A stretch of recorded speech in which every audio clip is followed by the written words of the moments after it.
Por eso es importante buscar la palabra Ikigai. Ikigai significa encontrar un propósito en la vida. Interesante que la palabra Ikigai, ¿no? Gai en la parte final es Gai, se escribe con G, ¿no? Pero viene Romanji, pero es Kai. Kai significa el encuentro, la reunión, la comunidad, el colectivo, que es capaz de moverse en cualquier parte. No importa si tiene una construcción, un espacio, un parque, pero que la comunidad en sí te permite generar tu propia individualidad. Ese es el Ikigai, el propósito de que tú seas tú dentro de una colectividad sin ser juzgado ni sin ser puesto en una posición determinada. Siente el presente, te lo mereces. Bienvenido al mundo, me alegro de verte. Hola, buenos días, buenas tardes, buenas noches, dependiendo de cuando vean este capítulo de hoy que pasó el podcast, un programa con una dinámica muy sencilla. Todos los días traeremos un invitado para que aprendamos de ellos lo que no está escrito. Hoy me hace mucha ilusión, traemos a un experto de artes marciales, un docente y un hombre que se dedica al bienestar de los demás, también hace acupuntura, etcétera. Y me hace mucha ilusión porque yo lo conozco desde hace muchísimos años y bueno, el encuentro es muy bonito. Sin más demora, Pedro Freitas. Pues nada, bien, muchísimas gracias por la invitación, encantado, un placer estar aquí contigo y bueno, quedo a tu disposición. Bueno, la primera pregunta siempre será por todo el mundo y es, Pedro, ¿tuviste una infancia feliz?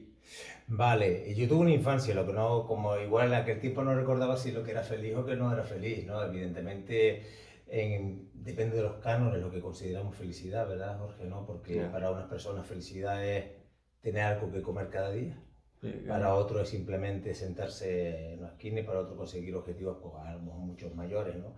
Yo debo decir que, bueno, que me crié en una familia bastante humilde, y bueno, no nos faltaba de nada porque mi padre nos enseñó a reconocer todo esto. Y bueno, tuve una infancia. Lo de la felicidad es como es tan subjetivo y tan relativo, yo creo que al final la vas encontrando con el paso del tiempo, ¿no?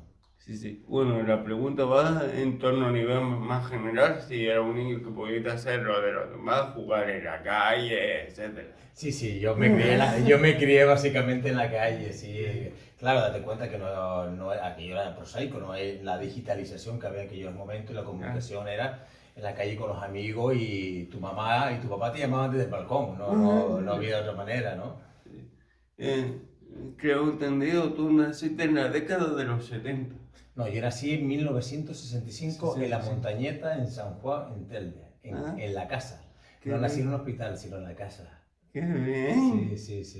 Entonces, pudiste vivir mitad de los 60 y ya en los 70 tenía más conciencia. Sí, tenía mucho más conciencia, también tenía, hombre, claro, también tuve la influencia porque como mi padre nació, que ya para descanse, nació en el 22, él venía de la preguerra, guerra y posguerra, y toda la familia, y eso también se sentía un poco en el hogar, ¿no? Se sentía esa sensación que se tenía. Sí, hombre, desde el 65 estamos dando vueltas por este mundo en pie y ¿no?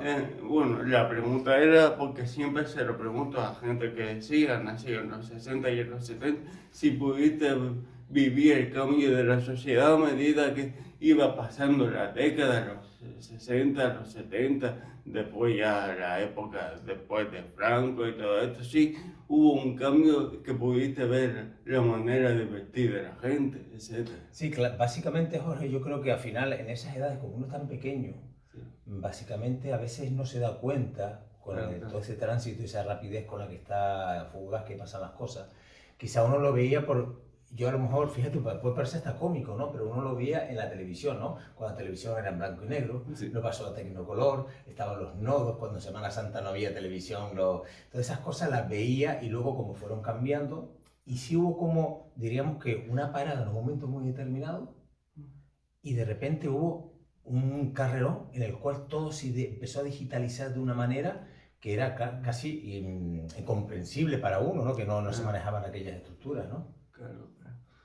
Y bueno, ¿pudiste hacer la educación secundaria obligatoria y todo eso? Sí, yo hice la carrera de magisterio mientras trabajaba con mi padre. En aquel tiempo me hubiera gustado hacer otra carrera pero no pude hacerla porque no había aquí sino la escuela de ingeniería y había la escuela de magisterio. En aquel tiempo estaba la universidad como ahora y estudié al mismo tiempo trabajaba con mi padre, que era agente de seguro, desde muy pequeñito. En aquel tiempo empecé a trabajar, mi padre trabajaba con unos 12 años, yo ya.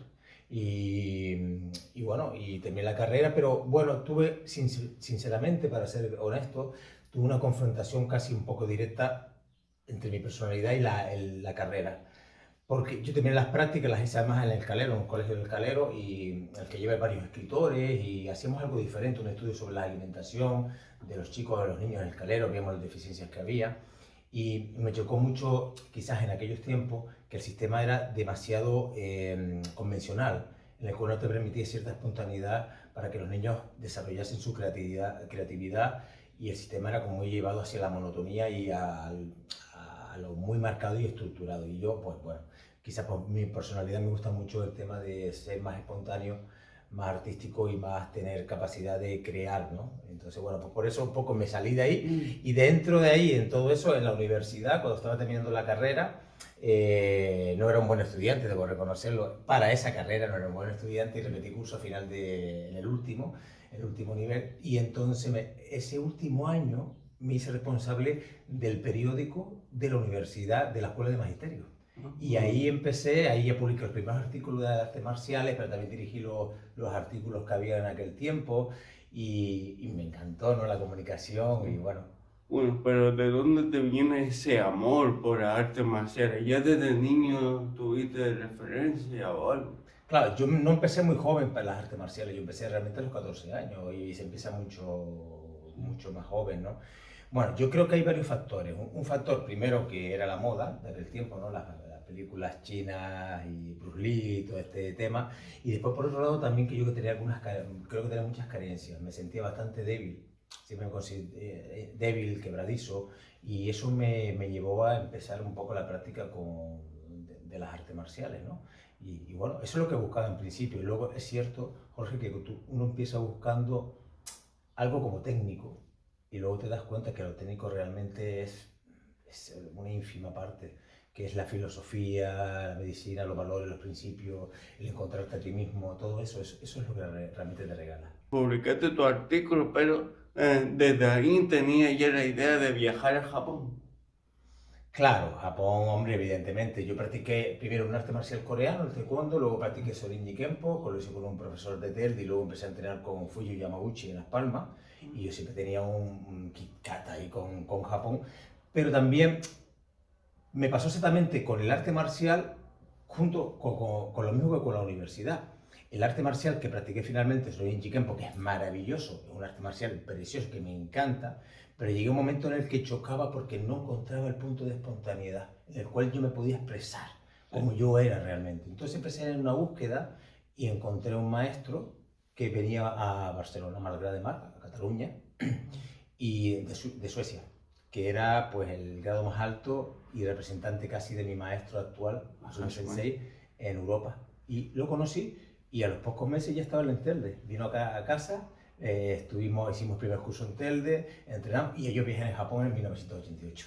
¿Cómo? Y yo viajé a Japón en 1988. En el 88. En el 88, sí. Ah, sí. Con 20 añitos. 23 añitos, sin teléfonos móviles, sin Google, sin nada, pero con mucho amor, ¿no? Qué guay. Entonces, como que la otra arte marciales te daban a conocer la otra existente. Claro, había una concatenación, es decir, realmente yo tengo un respeto por todo lo que ha ocurrido, porque es parte de todo del escenario, ¿no? Una me fue llevando hacia la otra hasta que encontré realmente no el arte marcial, Jorge, sino la persona. La persona. Entonces, porque un arte marcial al final, ¿qué es? Es la persona la que te comunica, ¿no? Y encontré al doctor Masaki Hatsumi, el primer contacto fue increíblemente potente, fue un impacto muy importante en mi vida. Cambió, al principio fuimos 6 personas y luego ya yo estaba preparando el viaje para viajar y me fui solo. Al siguiente año yo me fui solo y aprendí mucho porque no hablaba inglés. no hablaba japonés y poco español. Y entonces, claro, estar solo allí en aquel momento fue una experiencia muy, muy, muy impactante, ¿no? Entonces, ¿te gustó tanto que a lo mejor por tu propia iniciativa empezaste a estudiar idioma y todo eso para poder vivirlo mejor, ¿no? Claro, yo empecé realmente allí ya entrando dentro de el inglés, ya lo necesitabas, ¿no? Porque además nuestro arte se hizo como más internacional, no solo en Japón, sino pues seguía a mi maestro pues, en diferentes países, en Estados Unidos o en Europa, que todo era traducido al inglés. Pero el japonés, lo básico, evidentemente, pero había algo que era como una comunicación muy especial que yo notaba y sentía con él, que en japonés se llama kotodama, que es que se dice que las palabras tienen espíritu propio, ¿no? Entonces podía sentir y entender lo que él decía sin necesidad de tener digamos, con vocabulario muy amplio y hacer de intérprete de lo que él estaba haciendo. Simplemente escuchaba y como que había una vibración interna y sentía lo que él estaba diciendo.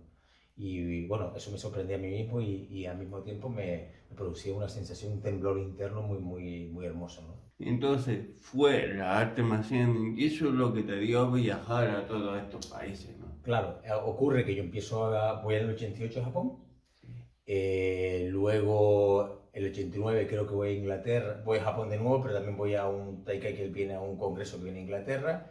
En el 90 viene él por primera vez a España, a Torremolino, y en Torremolino él me toma de buque, de modelo, para enseñar sus técnicas, y ahí pasa algo, entonces en ese pasa algo, que es un periodo de tiempo de 3 días, empiezo a recibir invitaciones para viajar por el mundo para enseñar lo que estaba aprendiendo de mi maestro. Yo realmente era muy joven, me sentí, la verdad, apabullado, ¿no?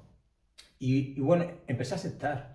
Dejé mi trabajo, tenía un trabajo que era el de agente de seguro con mi padre, ya había creado el centro en Telde y empecé a viajar, a viajar, a viajar. Ah, porque al principio lo combinaba. Claro, Ajá, claro, porque necesitaba recursos para poder viajar a Japón, no era tan sencillo, ¿no? Y luego los recursos los tomaba de los cursos que daba para volver a Japón y reciclarme, hasta que fui la última vez a Japón, que fue en el 2023, a hacerle un homenaje a mi maestro en vida, como extranjero, un homenaje en su propio, no póstumo, porque los póstumos no tienen sentido ninguno para mí, si se puede hacer en vida, ¿no? Con un grupo de 100 alumnos de diferentes países del mundo le hicimos un evento allí. Okay. Entonces, él te daba la formación para que tú lo pudieras enseñar. Claro, él me pidió que transmitiera las enseñanzas, bueno, me imagino que también se lo pediría a otros compañeros, pero bueno, Pedro transmite esto y bueno, yo empecé a viajar los primeros viajes fueron no quiero recordar que fue Argentina, Buenos Aires. Empecé a enseñar en Buenos Aires en 1991. Estuve enseñando en Buenos Aires, yendo y viniendo durante mucho tiempo, luego Sudamérica, Chile, El Salvador, Brasil, Perú, después por Europa, casi todos los países europeos, Nueva Zelanda. Y luego incluso en Japón, que ya sensei, mi maestro me entregó la llave del dojo central y ahí cuando iba pues me permitía enseñar. Haciendo la misma función en todo eso. Haciendo la misma función pero en diferentes escenarios. Y eso era lo bonito y precioso, ¿no? Porque era la misma función pero el personaje parecía igual pero en diferentes escenarios, ¿no? Porque no era lo mismo enseñar, por ejemplo, en un Venezuela, en aquellos tiempos, o un país donde la gente iba armada, hablando de artes marciales puras y duras, que enseñar un país, pues, por ejemplo, Dinamarca, que la gente pues iba de una manera diferente, ¿no? O en España, ¿no? Claro, claro.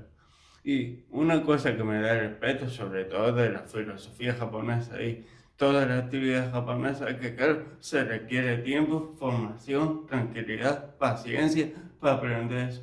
¿Cuánto tiempo te llevó dominar para más o menos enseñar? Vale, primeramente yo no domino absolutamente nada. Vale. Eso es muy importante, ¿no? Para entenderlo. Yo tengo la conciencia de un principiante siempre. Tengo la conciencia de ser un alumno continuo. En el momento que te consideres un maestro, creo que estás puesto ya el muro. Sin embargo, si te consideras un estudiante de por vida, lo que en lugar de construir muros, tiendas puentes.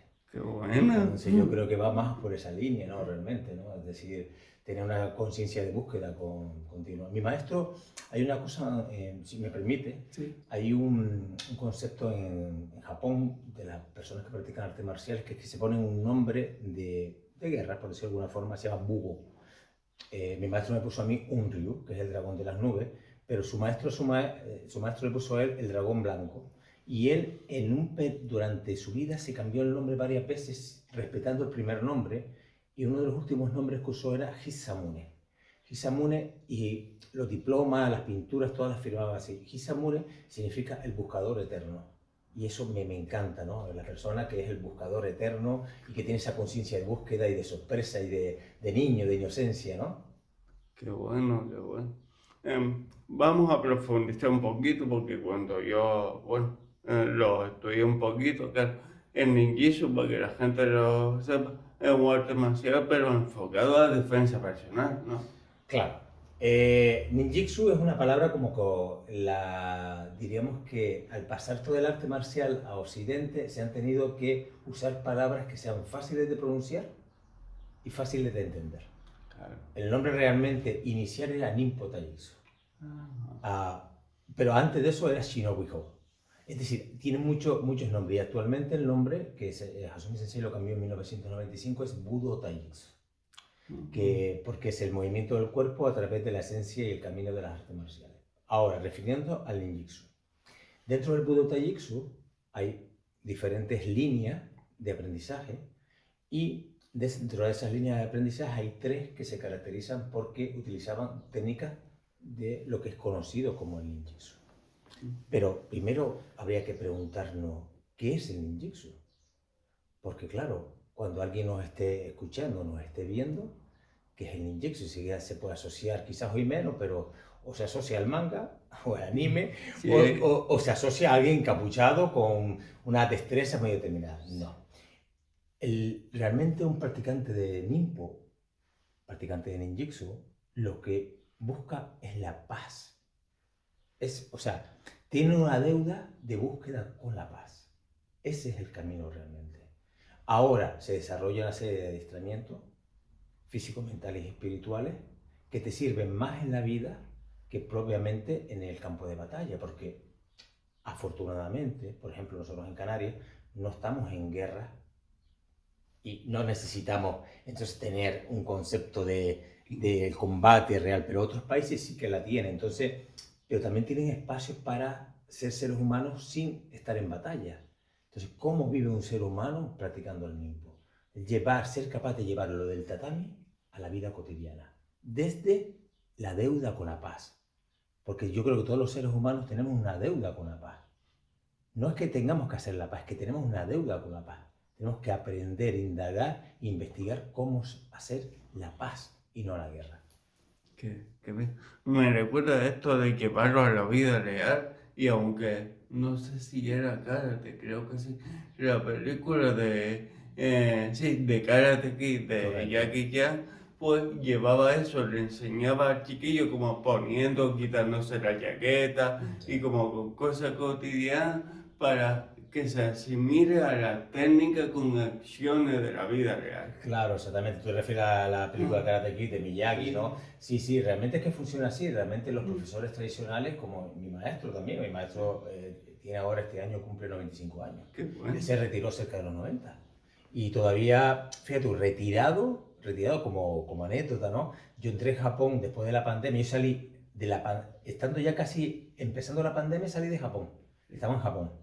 Volví a Canarias y luego no pude estar yendo como iba de 3 a 5 veces al año con él allí. La verdad es que sentí un vacío existencial muy grande, ¿no? Pero pude obtener un permiso del gobierno japonés y en agosto del 22 viajé a Japón cuando Japón todavía estaba cerrado al mundo exterior, porque había en octubre. Y mi maestro estaba sentado en su sillita y él nos estaba enseñando en el restaurante cómo movernos. O sea, era su piel, porque para nosotros tiene un valor tan importante porque da muchas respuestas a cuestiones vitales de los seres humanos, más allá de las técnicas, mucho más allá de las técnicas. Seguirte enseñando y cómo a partir de qué año pusiste tu sede aquí en Canarias? No, el centro yo lo abrí en 1987. Ya este año estamos en el año 39. Qué En el bueno. año 39, ¿no? Y empezamos en 1987. Mi hermano era colaborador, socio, que para descanse. Y bueno, la verdad es que sigue ahí funcionando. La verdad es que recibimos muchos estudiantes de todos los países del mundo. Ahora mismo tenemos estudiantes austriacos, bueno, de todos los países, de todos los continentes hemos recibido estudiantes. Mi maestro lo tuve aquí también en Canarias en el 1991, en 1992, que lo organicé dos congresos. Luego en 1995 y 1997, él vino de vacaciones a Canarias, porque o sea, el primer viaje que hizo, fíjate Jorge, tuvo un impacto tan fuerte con nuestra tierra, que él me encomendó la misión de buscarle una casa para venir a residirse años posteriores aquí. O sea, luego pasaron un tema de salud con su mujer y ya no pudo, pero fue muy impactante, o sea, la comunicación, y casi que no nos entendíamos con el idioma, pero sí con el corazón. Qué bonito, qué bonito. Entonces, claro, a partir de ahí ya resolviste un poco la duda. Yo tuve la suerte de ir a Japón el año pasado, 15 días. Pero tú ahí, claro, es verdad que tal como nos enseña en la película, los ninjas como tal no existieron.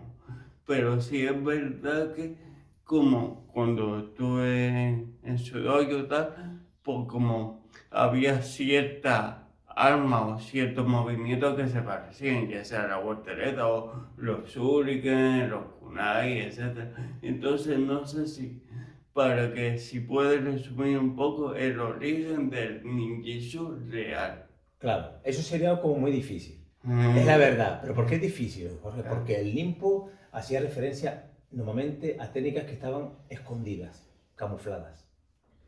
Por lo cual es muy difícil incluso en un linaje, cuando quién era el sucesor de uno tras otro, saber quién era realmente, porque tenían que guardar su identidad. Ahora, vamos al concepto nin, de la palabra ninja o ninjitsu. ¿Qué significa nin? Porque eso es importante. Normalmente la gente lo suele ver como perseverancia, paciencia y constancia. Pero si tú tienes el ideograma nin, se divide en dos partes. La parte de arriba es haibu, que significa haiba, que significa hoja, espada, y la parte de abajo significa corazón, espíritu. Y lo que indica es que aunque haya una amenaza, una adversidad, tú vas a poner tu corazón de manera firme hasta que puedas atravesarla. O puedes aguantar con tu corazón inamovible hasta que la hoja amenazadora del adversario pase y aparezca el paraíso. O sea, ese es el significado real. Ahora, dentro de la parte práctica, no hay que olvidar que esto es un arte marcial. Y como tal, era un arte de guerra. Por lo cual, el Nimpo tuvo unas connotaciones históricas, pero claro, no fueron escritas a niveles históricos. En la historia real de Japón no se nombra a veces tanto como debería ser. Tenían adiestramiento físico, mental y espiritual, se utilizaban herramientas, como todas las batallas, herramientas de larga distancia, corta distancia. Tú hablaste del shuriken, o el boshuriken, que es como un dardo, eso es una distancia larga, o la cerbatana, la fuquilla, que es una distancia larga, la espada, que era un poquito más corta, la soga. Tenían una serie de herramientas, tenían conocimientos acerca de las plantas medicinales, de los venenos, de los antídotos contra los venenos. Claro, todo ese tipo de química, había un conocimiento mayor, pero no era para estar enfrente dentro del campo de batalla, sino para actuar y desaparecer. Actuar y desaparecer. Por eso en muchas partes de la historia, la palabra ninja se llama shinobuho, o shinobu, o shinobi, o también rappa, suppa, happa, que significaba entro rápido, salgo rápido. Claro. Bueno, entonces existía, pero no de la manera tan romántica esa que se nos han dicho en películas, sino que no se siguieran no se siguiera, no por no decir, o justiciero por mandato para evitar o guerra o dicho trabajo, no sé. Podría ser, como en todas las eras de Japón, como hubo muchos cambios, hubo épocas muy complicadas. Sabes que date cuenta que Japón, no sé, no me quiero equivocar en la fecha, pero creo que tuvo más de 200 años de guerra civil. Claro. Que es muchísimo, Sí, muchísimo, ¿no? Vamos a ver, hay una parte que creo que es cuando el samurái deja le quitan de tener su trabajo como militar, cuando la guerra empieza a acabar o cuando le empiezan a quitar las armas por las nuevas legislaciones, muchos intentan hacer el papel de el ninja. Eso es una cosa, pero otra cosa es el que se crió una familia como un ninja. Era una persona normal, cotidiana, que desarrollaba unas cualidades y que simplemente era feliz viendo cómo se movía la rama de un árbol. Y hay un concepto que es Kayuchikusei, que es desarrollar el corazón de una flor, pero con el espíritu del bambú.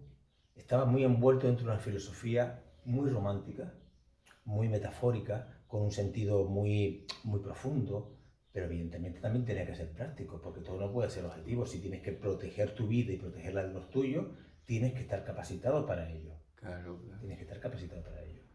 Qué bueno, qué bueno. Y no sé si a raíz de tu estudiar artes marciales lo que haces con o acupuntura o todo eso va ligado ahí. Sí, va totalmente ligado porque las artes marciales tradicionales normalmente siempre se estudia filosofía, medicina no como la vemos en el mundo occidental, sino como el mundo oriental y arte marcial. En nuestro sistema ocurre exactamente lo mismo. Mi maestro es Dr. Masaki Hatsumi, aunque la gente le llama Soke porque es como el heredero, pero es Dr. Masaki Hatsumi. Y utilizamos un sistema que se llama Amatsu Tatara Hichigoku Shinjitsu, en el cual hay una conexión es manual, pero hay también como un tipo de acupuntura, movimiento corporal, respiración, movimientos como Seitai, que es como la osteopatía, como el Shiatsu también, que nosotros llamamos Amma. Todo eso va ligado porque no tiene sentido que sepas destruir un cuerpo si no sabes reconstruirlo. La persona que solo piensa en destruir a otro ser humano como deporte, que no es un arte marcial, cuando en deporte de combate, con todos mis respetos hacia ellos, solo piensa en destruir y en ganar, creo que es como un avión que solo tiene un ala. Un avión debe tener dos alas. Ayudar, o sea, tú tienes que luchar, pero también tienes que ayudar. Esto de medicina, pues no sé si también es dedicarte o formación, años de formación para después aplicarlo, al igual que el arte marcial. Claro, yo me dedicaba ya previamente a ir a Japón, ya me dedicaba. Son técnicas de carácter no sanitario, evidentemente en España por la legislación, que sí son sanitarias en otros países, pero en nuestro país no es así. Y sí, yo ahora no estoy atendiendo tanto a los pacientes, pero estoy dedicado más a la docencia, ¿no? Ahora mismo estoy haciendo formación a estudiantes de medicina tradicional china o medicina tradicional japonesa combinada, ¿no? Y no sé si eso a grandes rasgos lo que consiste es que tocando diferentes puntos afecta porque toda la parte del cuerpo está conectada, a relajarse, sabe que ayuda a relajar, pero a lo mejor a aliviar dolores, etc. Claro, si pensamos que en un arte marcial, cuando hay que utilizar una técnica, hay que hacerlo usando la mínima fuerza posible, para tener el máximo rendimiento posible, pensamos en lo que se llama Kyuso. El Kyuso es un punto en el cual tienes acceso a plexos nerviosos y demás que golpea y hace un caos, ¿no? O sea, golpeas ese punto, lo que llama la gente el punto vital, Claro. de forma común. Ese mismo punto vital es el mismo por donde se entra para hacer acupuntura, digitopresión, pero con otra intención, la intención de sanar, de ayudar, de equilibrar. Bueno, en tu caso tú dijiste para el dolor, pues para el dolor, que nosotros somos no sanitarios, no usamos esa palabra, pero sí para equilibrar, ¿no? ¿Cuántos años llevas practicando eso? A esa pregunta yo siempre te tengo la misma respuesta desde que nací. Ya. Claro, porque yo creo que cada uno viene un poco, ahí está, está los años que puedes estar haciendo una cosa, no siempre marcan cómo es tu trayectoria, porque si estás 40 años haciendo una cosa mal, estás haciendo 40 años pérdida de tiempo, ¿no? Yo creo que hay algo que viene contigo en algún momento determinado y que te va acompasando hacia ese camino, ¿no? Si no, no tendría sentido ninguno que dejes tu carrera, que dejes tú lo que has estudiado, dejes un trabajo seguro y que te vayas al otro lado del mundo, 10.000 kilómetros, dejando tu familia atrás una y tantas veces para poder aprender algo. Hay algo que va más allá, que se lee a través de la vibración del corazón, ¿no?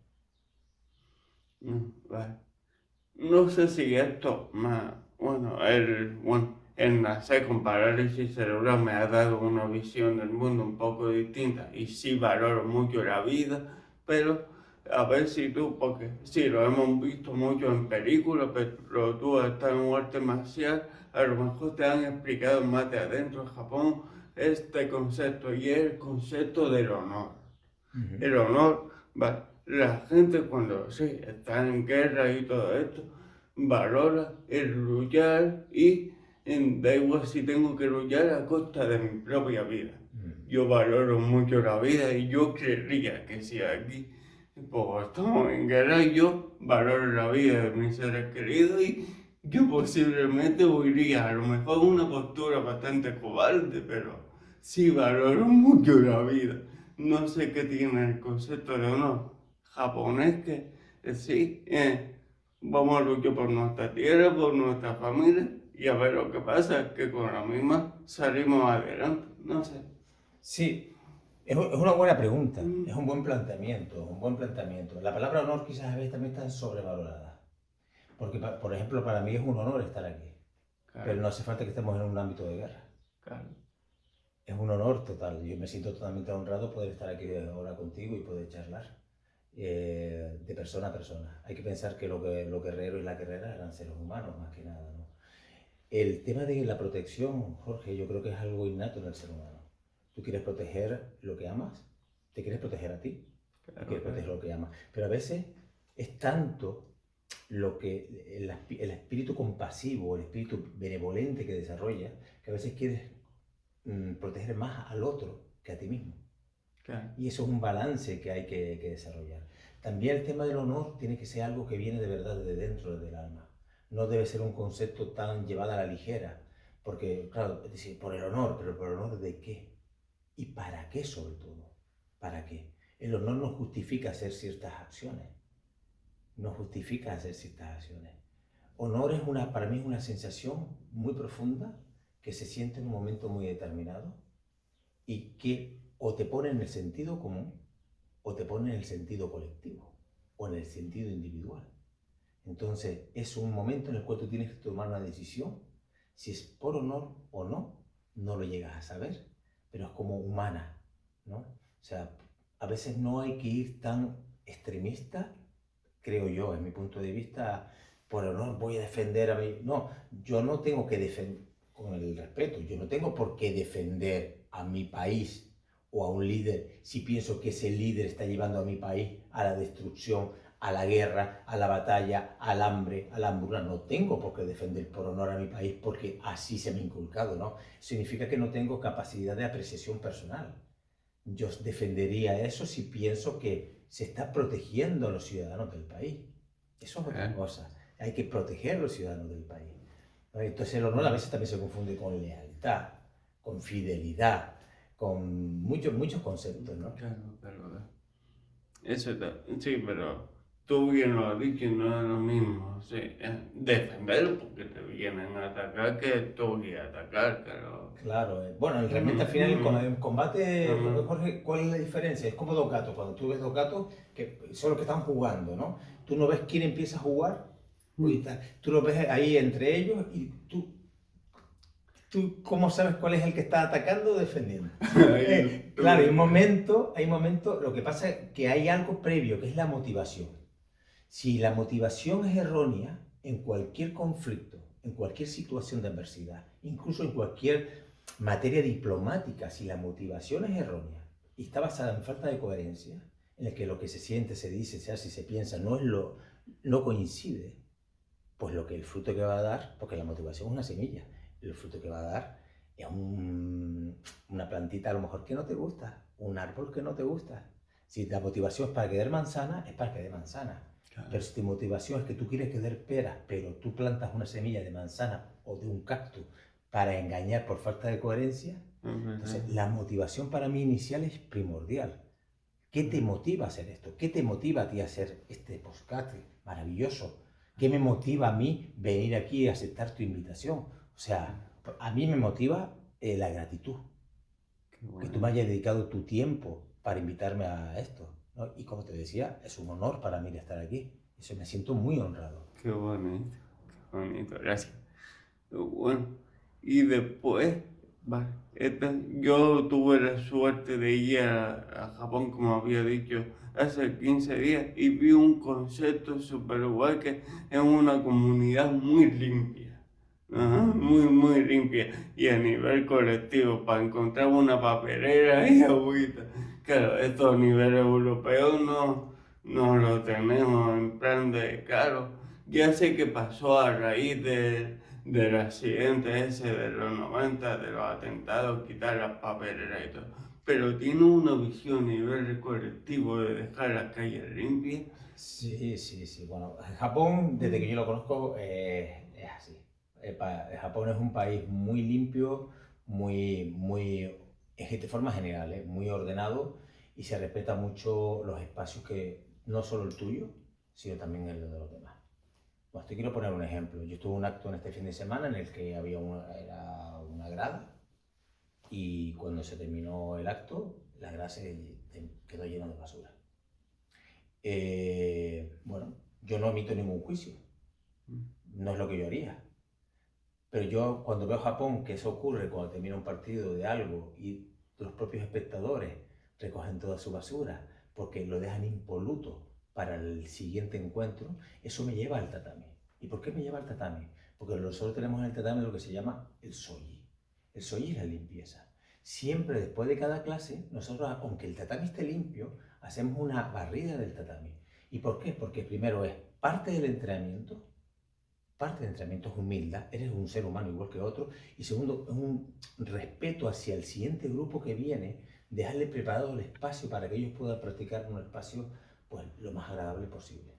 Yo creo que ellos tienen un principio de la colectividad del respeto colectivo muy importante, que sería digno de tenerlo en consideración, copiar cosas buenas y no solo copiar solo lo que es tan superficial y que a lo mejor no puede parecer tan bueno, ¿no?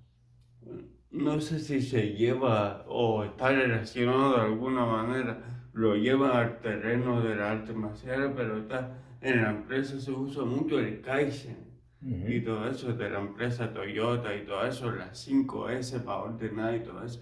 No sé si ese concepto de mejora continua de Kaizen está en las artes marciales. Bueno, es que viene de la cultura japonesa, entonces todos esos principios han sido sacados de la cultura japonesa, del contexto, para ponerlo dentro de prácticas empresariales y demás. El Ikigai, el Kaizen, el Ichigoi, Chie, todo eso son conceptos. Lo único que hay que tener precaución es que un texto sacado de un contexto puede ser un pretexto.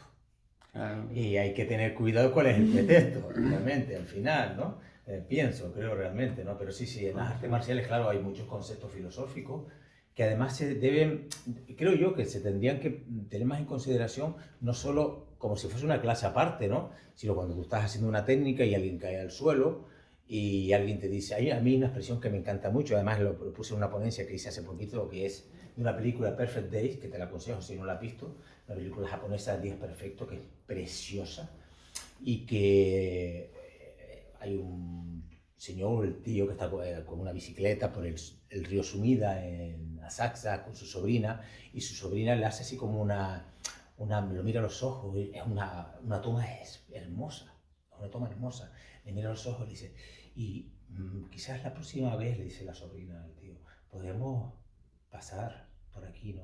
Entonces él la mira, hay una toma que sus ojos, ¿no? Y dice en japonés, kondo wa kondo, ima wa ima. La próxima vez es la próxima vez. Ahora es ahora. Eso claro, es una cosa que, wow, pero con esos ojos, porque no hay próxima vez. La próxima es esta vez. Es tan maravilloso, ¿no? Esta vez, ¿no? Qué bonito. Y bueno, antes de que se me pase, porque me he informado de ti, ha escrito varios libros. Si puedes resumir de qué va cada uno. Va a ser preguntas difíciles. No, resumirnos o de Sí, qué va nada, el título principal. yo te entiendo, pero bueno, es una forma de entenderlo. Mira, yo solo me acuerdo realmente, para tener punto de referencia, el primer libro que escribí fue en 1991 con Editorial Ala, era un libro que se llamaba Nimpo Taijutsu, y en el cual, pues, fotografías recortadas como se hacía en aquel tiempo, hicimos un libro sobre técnicas básicas del Nimpo. Y el último libro que se llama Recovecos, publicado también con Editorial Alas, pero con el hijo, porque ya el papá no está, y que lo publicamos en español, en inglés y en japonés. Y es un libro, es un fotolibro en el cual están las fotografías de mi hijo, que viajó a Japón, que es fotógrafo, más unos textos como poéticos míos y unos acompañamientos porque el libro es en blanco y negro, y mi maestro siempre dice que el mundo no es ni blanco ni es negro, que hay que ver siempre las fotos, deben estar desenfocadas, porque es el gris del desenfoque lo que te da la realidad. Y entonces ese es el enfoque. Pero bueno, en medio de todo eso hemos publicado muchos libros, no solo publicado, no escrito, sino publicado, en el sentido de que muchos textos de Hasume Sensei hemos hecho las traducciones, los he publicado en español y algunos en inglés. En el tiempo de la pandemia escribí 4 libros por Editorial Ala. Uno sobre la espada, o que yo digo espada, que es Bikenjitsu, siempre hay términos filosóficos dentro, cartas personales que nos enviamos, que nos escribíamos.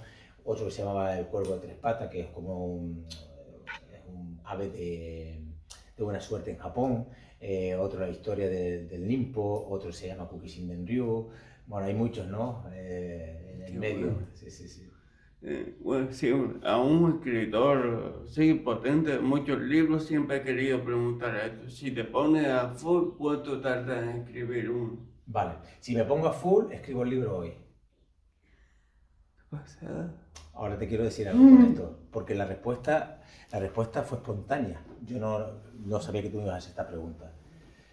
Cuando tú llamas a full, ¿sabes cómo lo llamo yo? Yo llamo inspiración. Yo en el 2020, y lo puedo decir abiertamente porque ya se conoce, yo en el 2024 pasé por quirófano. Y entonces decidí pasar por quirófano después de 5 años, y entonces el mundo cambió totalmente y me cerré a muchas cosas. Entre ellos a escribir artículos y a escribirte. Nuevamente mucha gente me decía, escríbeme los prólogos de los libros.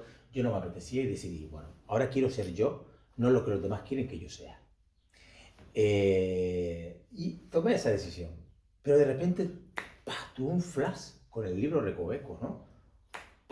Y me estaba haciendo el tratamiento, y el tratamiento me lo hacía en una sala pequeña, que iba 2 veces por semana. En esa sala pequeña, que era un recoveco, empezaron a pasarme por la cabeza las imágenes que mi hijo había tomado de Hasume Sensei, de la casa, del espacio donde residía, en blanco y negro, con haiku. Haiku son como poemas japoneses propios. En un día lo tenía hecho. Se lo mandé a la editorial, y la editorial ya después, lo que tarda más es el proceso de corrección y demás, pero ya en un día lo tenía hecho. Realmente. Hay otros que tardan mucho, porque parece que lo haces como por obligación. Yo intento no hacer ya nada más por obligación. Si yo no disfruto con lo que estoy haciendo, es imposible. Porque, a ver, evidentemente que tú puedes controlar realmente, al final, puedes controlar lo que tú escribes en el libro, lo que tú dices, pero nunca vas a poder controlar lo que la persona lee y entiende cuando lo lee, o percibe cuando tú estás diciendo algo, ¿no? No, eso es que, bueno, hay muchos factores en cuenta. Por ejemplo, un escritor, como muchos de los escritores, lo está combinando con otro trabajo para vivir en lo que lo escribe, o tiene que ver o la gramática, la falta de ortografía o lo que sea.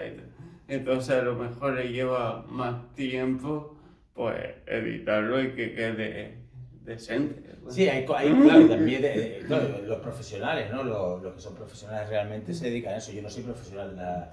Yo simplemente lo que intento es facilitar. Soy un facilitador de textos para que le pueda ayudar a las personas que están practicando este arte, pero que también veo que ayuda a otras personas realmente, ¿no? Y me parece curioso de la gramática, ¿no? Yo a veces veo errores ortográficos, no ortográficos, quizás de contexto, de transición, y yo le pido al editor, al que me lo va a publicar, que no lo quite. No, porque para mí es como una poesía. Porque nació, parece que no tiene sentido, pero en un momento determinado para alguien puede tener sentido. Claro, porque si me lo quitas es como si me quitas mi propia personalidad, mi peculiaridad, otra cosa que sea ilegible, pero hay frases que nacen y que tú mismo no te das cuenta ni que nacen y que las expulsas, ¿no? Dentro del texto, desde el corazón o desde la mente, las pulsas y tiene un sentido y tú no lo sabes, pero tiene un sentido realmente, ¿no? Te vi en un reportaje que tú hiciste de Japón. Aquí no sé si era, bueno, distinto. Eres como callejero por el mundo, pero Embajadores canarios por el mundo. Sí. Pues sí, te vi curioso porque yo cuando fui a Japón no di la oportunidad a dar propina porque era lo que valía las cosas y eso es lo que entregaba. Pero tú dijiste que era una ofensa para ellos dejar propina. No sé ese concepto porque como agradecimiento, si te gustó mucho una comida, dejar comida o algo, eso no es nada malo. No es nada malo, no es nada malo para nosotros, en nuestro contexto. Además, hasta que se espera, bueno, tú llegas a Estados Unidos y sabes que la propina está incluida, tiene que haber el 15, no sé si ahora es el 15 o el 20, no sé cuánto será, si no dejas la propina es como si fuese que no estás pagando, ¿no? No, Japón no acepta la propina, yo creo, porque lo que ellos están contentos es que tú seas feliz con lo que tú, por ejemplo, si vas a consumir un alimento, una comida, seas feliz y disfrutes con su comida y que vuelvas. Por eso para ellos no necesitan más, el coste ya está realmente hecho. Quizás ahora con las nuevas generaciones eso empieza a cambiar un poco, pero sí es verdad que eso no estaba como, no que era muy mal visto, ¿no? Realmente, sino que les chocaba de frente. Les chocaba de frente porque era una costumbre nuestra que nosotros queríamos imponer a un país que no tenía esa costumbre.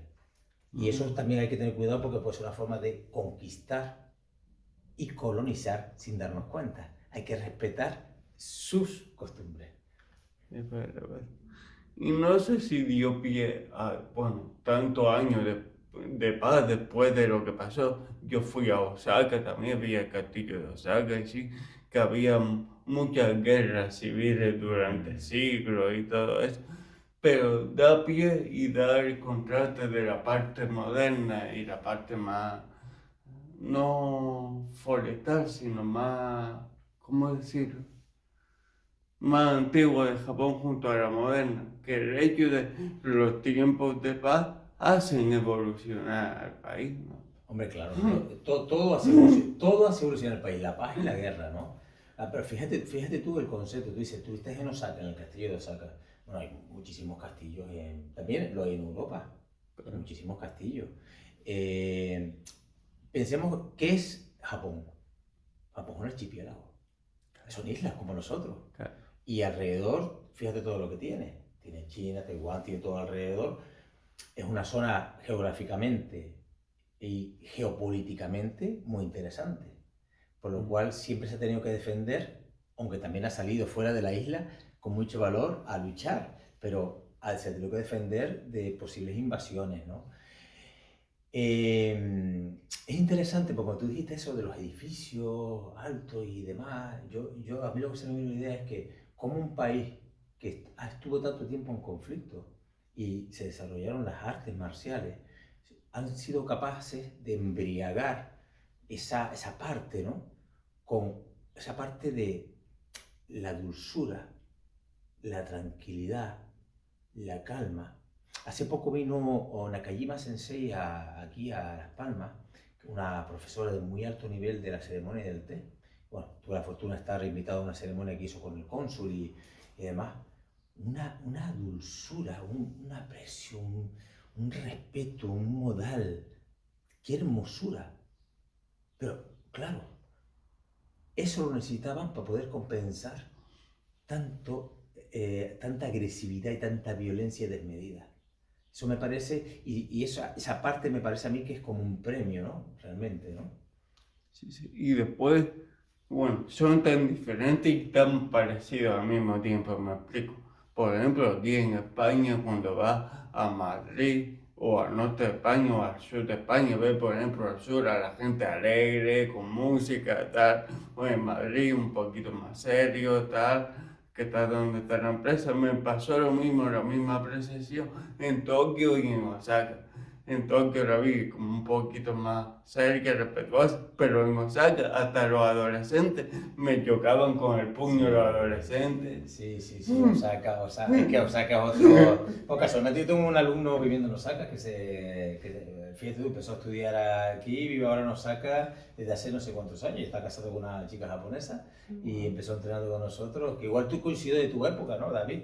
Y está viviendo allí. Son otros mundos. Osaka es como el Nintendo, ¿no? No, tú lo sabes, ¿no? Es otro mundo. También es verdad que a los japoneses les encanta mucho lo occidental. Y también se nos acerca, si te das cuenta tú cuando ves las mangas y demás, los ojos ya los ponen redondos, no hacen el ojo rasgado de la figura porque buscan el ojo redondo del occidental, que quiere mucha conexión. Así también tú, un país que estuvo muy alejado ¿verdad? De todo lo exterior. Fíjate, solo en la pandemia. Ellos abrieron el 12 de octubre.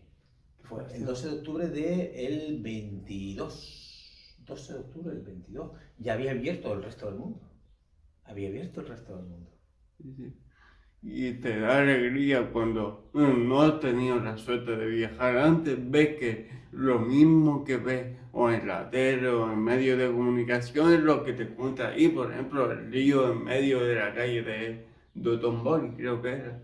Pues sí, lo mismo que tú ves es lo que te encuentras ahí. Sí, Una pasada. no sé si viste también cuando fuiste, te diste cuenta de que en los restaurantes muchos ponían los platos como por fuera de plástico. No sé si te llegaste a dar cuenta que era... Sí. Y si esos restaurantes tienen la cristalera, todos como los modelos, y luego cuando entras dentro, la comida, el plato es igual que el que está... O sea, eso tiene una perfección que bueno, quizás a ellos les encanta mucho el mundo occidental y les encanta mucho el mundo español. ¿Sabes por qué? Porque encuentran la espontaneidad que igual ellos no pueden desarrollar y la compensan.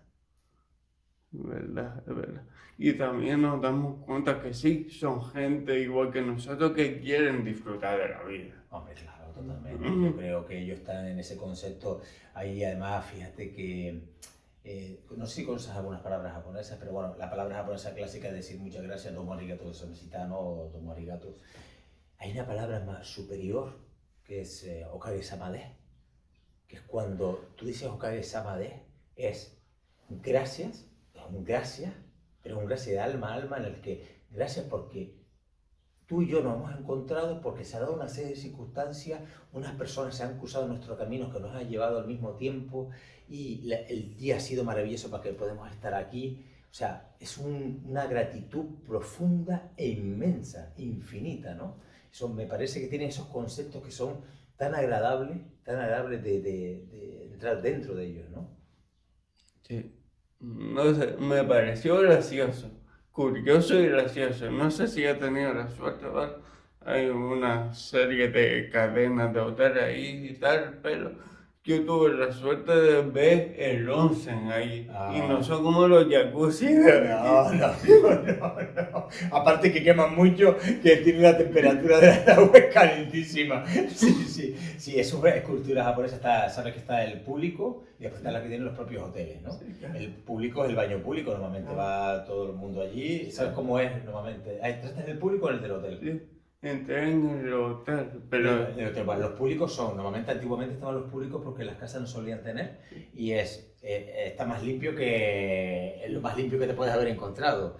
Las mujeres por un lado, los hombres por otro, pues sabes que van desnudos y tú te sientas así como un sitio pequeñito, primero te duchas bien, te higiene y luego entras dentro del onsen, que el agua es muy caliente y cuando es uno público hay diferentes temperaturas más el agua fría. Y eso lo hacen casi todos los días. Hoy en día ya se puede incluso dormir y pasar la noche ahí, porque si tienes que trabajar a la otra ciudad y no te quieres volver a casa porque es muy lejos o pierdes el tren, te puedes quedar a dormir en habitaciones que hay. Y luego están los de los hoteles, que eso es súper curioso. En los onsen de los hoteles, tú nunca puedes vaciar el onsen como una bañera. Claro. Pero sabías, el agua tiene un sistema de limpieza muy profundo. Yo me acuerdo de un grupo que fuimos a ver una vez en la ciudad de Noda y había un estudiante que había ido por primera vez y, bueno, yo me acordaré, dormíamos 11 personas en un ryokan. Teníamos 2 baños, ¿no? Y había un onsen impoluto. Y claro, la falta de conocimiento es normal.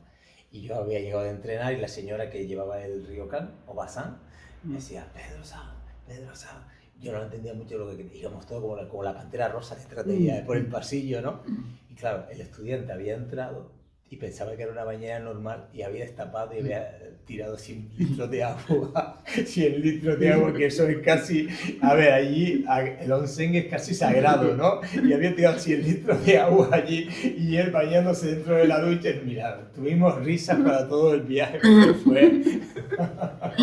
Mi madre. Sí, sí, sí, sí, sí. Bueno, hay muchas anécdotas con eso, ¿no? No, y que también el mismo baño de la habitación también. Aquí, si vamos en España, tenemos que regularla desde agua fría, agua caliente. Ahí está caliente desde el Desde el principio. principio, sí. Es que son nuestros conceptos. Oh, vamos a la vasija, como son. Con el Sí. agua caliente, tal, el frío, todo, ¿no?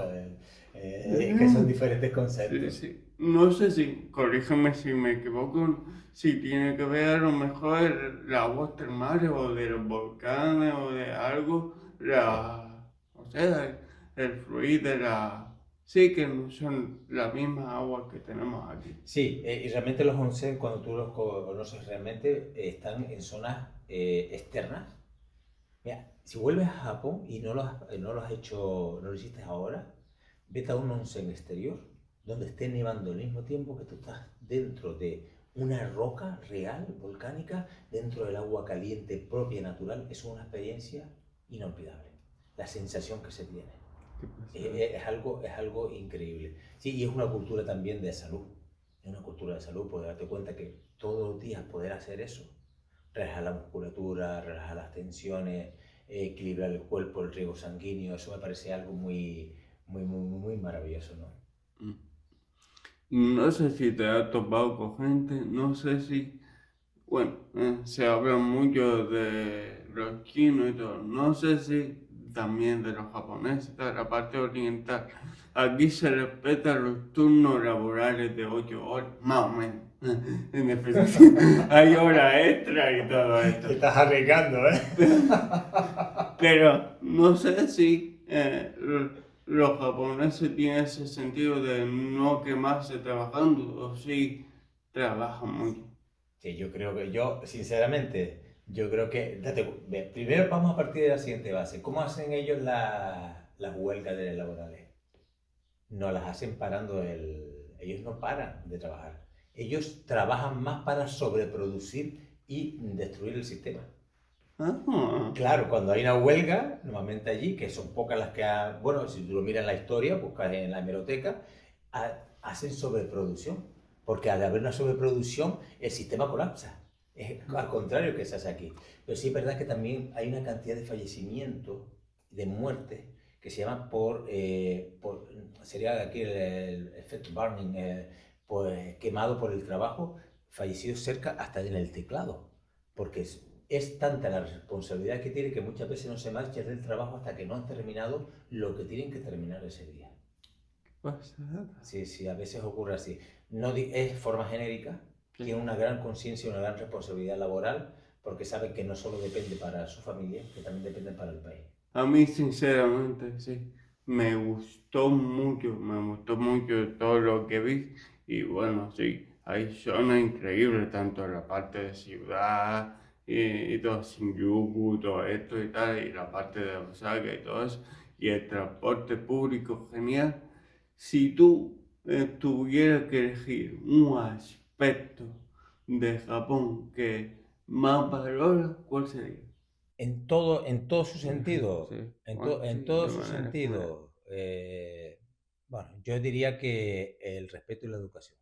El respeto y la educación. Ahora también, si me lo permite, diría que si los que nos están viendo, las personas que nos están viendo, pretenden ir a Japón, hoy en día es tan fácil entrar en las redes y ver y prepararte un planning que a veces es tan exhaustivo que a veces habría que un poco de ese tiempo, dar un poco de tiempo a la espontaneidad y al descubrimiento natural, es decir, darse tiempo para descansar en algunos espacios y descubrir, no de ir un día esto, un día lo otro, un día aquello, sino vale más ir a 3 sitios o a 4 sitios y disfrutar de ese espacio con el japonés del día a día, en el restaurante que va al japonés al día a día, respetando sus normas, oliendo la atmósfera del lugar, no ir tanto a fotografiar y querer estar en todos al mismo tiempo, darse la oportunidad de disfrutar de algo, ¿no? De algo realmente. Y que hay una parte que también es muy bella de Japón, que aparte de las grandes ciudades, ¿no? Porque el Shinjuku es como Nueva York, un Barcelona, un Madrid, pero hay una parte que es de campo, verde, preciosa, montañas, donde está la montaña de Iga, que está la zona donde los ninjas, uno de los ninjas se desarrollaron fue la montaña de Iga, que hubo muchas guerras. He visitado muchos sitios preciosos, museos, pero muy tradicionales, hoteles tradicionales, vegetaciones, montañas, templos shintoístas escondidos. Me parece algo que hay que visitar con todo el respeto del mundo, ¿no? Sí. Ya para ir terminando, te voy a hacer las 2 preguntas rápidas de hoy que pasó el podcast. Que la primera, Pedro Freitas, ¿crees en la meritocracia? Pedro Freitas cree en la meritocracia, sí se entiende que el mérito es algo positivo y no tiene que ser algo visible, digo que también puede ser algo anónimo. Bueno, tiene sentido.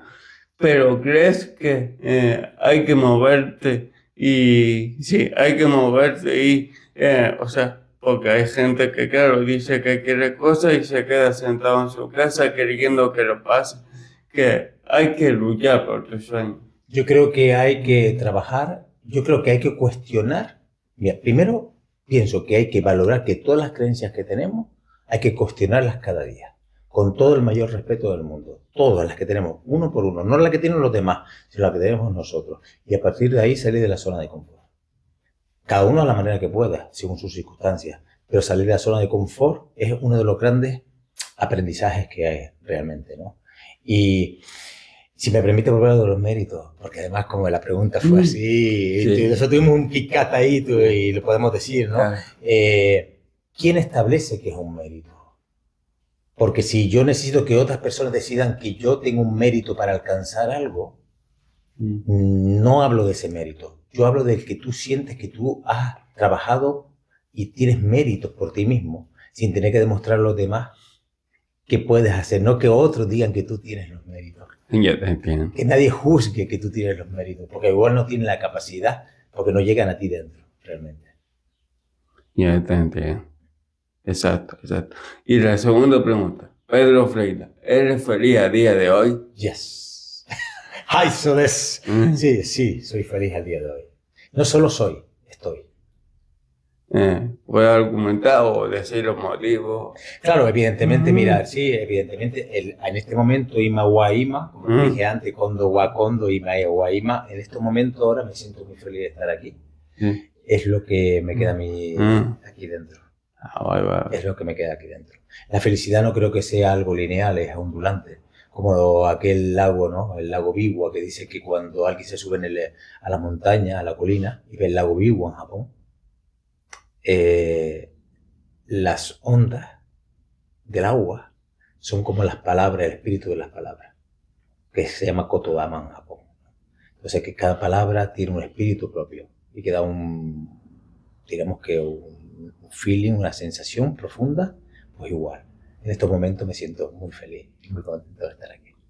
No sé si los japoneses tienen ese aguante que yo por lo menos lo vi así, por nacer por parálisis cerebral, que independientemente de que te pasen cosas malas, no es lo que te pasa, sino cómo te tomas lo que te pasa. Y a partir de ahí, tu mente juega un papel importante de ver las cosas buenas en vez de ver las cosas malas para seguir adelante. Sí, yo creo que lo tienen los japoneses, pero sabes también que también lo tenemos muchos de nosotros. Y yo creo que aquí hay 2 personas que lo tienen. Y quizás podemos decir 3. Es verdad. Sí, claro, porque no hace falta ir tan lejos para eso. Yo sé que tú me hablas a mí a Japón porque como me relaciono con Japón, pero tampoco hay que sobrevalorar demasiado muchas culturas. Hay cosas muy cercanas que tenemos nosotros día a día que son totalmente respetables. Y que, sinceramente, hay personas que aprenden a vivir desde la adversidad, hay personas que aprenden a vivir con la adversidad Y hay personas que aprenden a vivir fluyendo entre uno y otro, tal y como es la vida, como las ondas. Bien, como las ondas me refiero a como el mar, ¿no? O las olas, wave. A veces de una forma, a veces de otra. A veces de una manera, por eso es importante buscar la palabra Ikigai. Ikigai significa encontrar un propósito en la vida. Interesante que la palabra Ikigai, ¿no? Gai en la parte final es Gai, se escribe con G, ¿no? Pero viene en romanji, pero es Kai. Kai significa el encuentro, la reunión, la comunidad, el colectivo, que es capaz de moverse en cualquier parte. No importa si tiene una construcción, un espacio, un parque, pero que la comunidad en sí te permite generar tu propia individualidad. Ese es el Ikigai, el propósito de que tú seas tú dentro de una colectividad sin ser juzgado ni sin ser puesto en una posición determinada. La última pregunta para añadir más. ¿Se te da escribir los kanji? No. No, pero además sabes que no voy a intentarlo mucho. No voy a intentarlo mucho. Ya yo lo que hago es escribir kanji con la espada en el aire. Que es lo mismo realmente al final, ¿no? Es lo mismo realmente, exactamente. No se me da para nada en absoluto. Lo mío es escribir texto. Y ahí, si me permiten, pues no sé si tenemos el tiempo. Sí, claro, sí, claro. Lo digo por ti porque no me odia. No, me parece si en las artes marciales tradicionales, por lo menos en las nuestras, sí. El que se forma en arte marcial tiene que practicar algo que se llama una bellas artes. Claro. Digamos, o pintura, o escultura, o música, o lo que estás haciendo tú, o escribir. Claro. Pero claro, tú tienes que traer la caligrafía japonesa, el Shodo, que además hay una maravillosa maestra aquí en Canarias, que es Hisae Sensei, que colabora con nosotros, una maravillosa maestra de caligrafía, pero si tú no conectas con ellos, pues escribe a tu manera, expone, porque al final lo que haces es simplemente expresar lo que tú sientes aquí, hacia el exterior.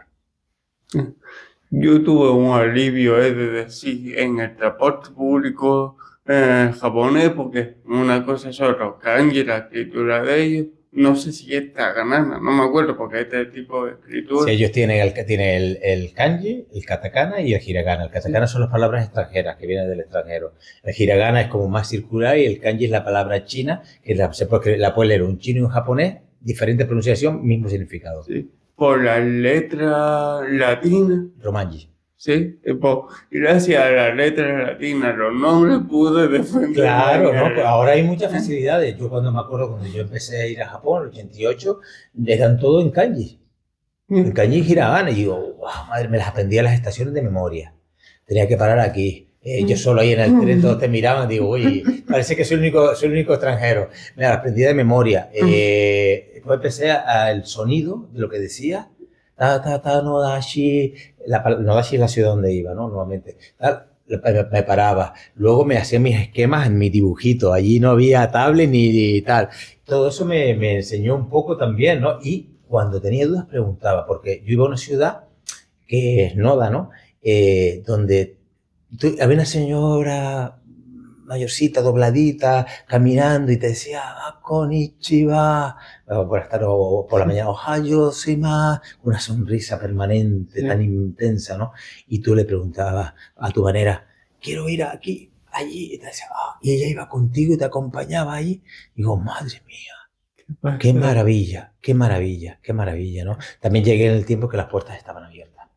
Todavía en Noda siguen muchas puertas abiertas. Ya en el Tokio ya empiezan a haber rejas y demás. Y no sé, yo ese tipo de contexto cuando el viaje me gusta mucho, ¿no? Y se agradece porque ese tipo de escritura latina se asemeja a cómo se pronuncia. Sí, claro, claro. Está creada para los que nos cuesta, los que tenemos poca memoria para aprender las estaciones. Sí. El romanji, sí. Concha, espera, antes que nada, firma nuestro baloncito oficial. Vale. Sí, después lo digo. Si es posible, firma nuestro baloncito oficial. Claro. Para un recuerdo como que estás aquí.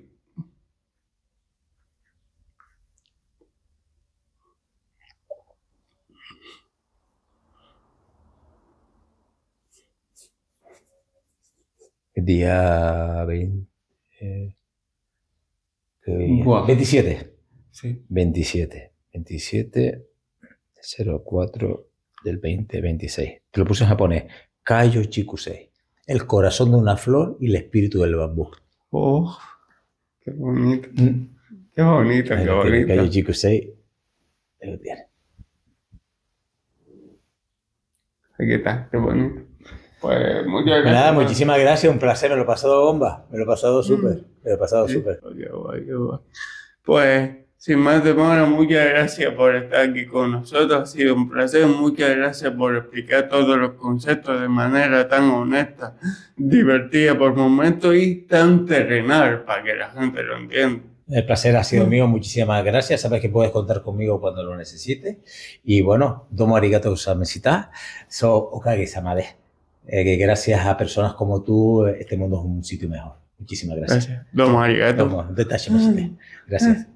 Y a ustedes, espectadores, muchas gracias por vernos cada semana.